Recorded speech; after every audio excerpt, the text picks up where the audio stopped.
Hello friends, welcome to my channel. இன்றைக்கி உங்கள் கூட stuffed cheese potato chapati recipe share பண்ணுறேன். இதை நான் எப்படி செய்வேனோ அந்த மாதிரி செஞ்சு காமிச்சிருக்கேன். இப்போ வாங்க எப்படி பண்ணுறதுன்னு வீடியோவில் பார்க்கலாம். 2 பெரிய சைஸ் உருளைக்கிழங்க நல்லா இந்த மாதிரி வேக வச்சுக்கோங்க. 400 கிராம் அளவுக்கு கோதுமை மாவு எடுத்து எப்பையும் சப்பாத்திக்கு மாவு பிசைகிற மாதிரி பிசைஞ்சு வச்சுக்கோங்க.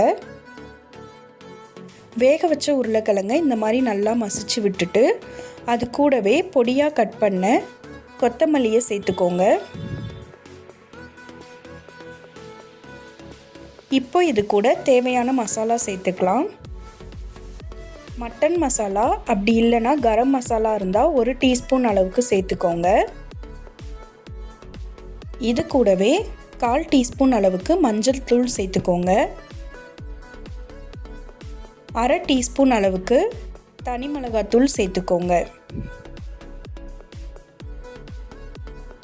இப்போ இது கூடவே தேவையான அளவு உப்பும் சேர்த்து அதை நல்லா மிக்ஸ் பண்ணி விட்டுருங்க.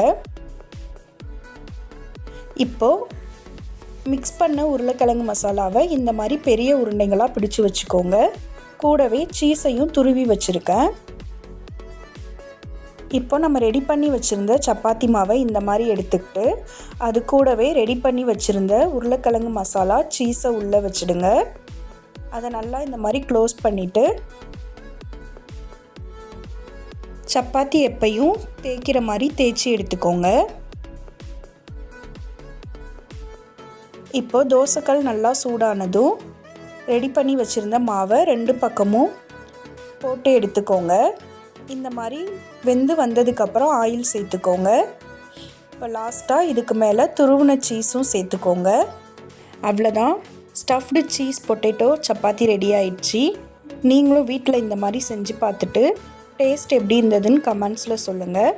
நான் போடுற வீடியோஸ் பிடிச்சிருந்தா லைக் பண்ணுங்கள், ஷேர் பண்ணுங்கள், கமெண்ட் பண்ணுங்கள். தேங்க்யூ.